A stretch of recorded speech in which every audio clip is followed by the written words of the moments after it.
Wie gut sind die Fließeigenschaften vom Oest biologischen Kettenhaftöl?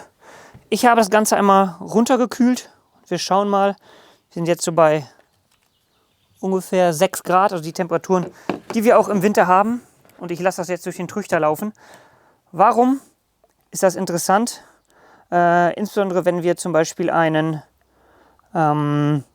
Einfüllsystem nehmen, da sollte es schnell rauslaufen, damit ihr die Säge schnell tanken könnt. Aber ihr seht, wie schnell das hier durchläuft. Insbesondere wenn ich das so schubweise hier durchkippe. Ich glaube, hier ist eher limitierend, dass ich nicht genug Luft in den Kanister bekomme.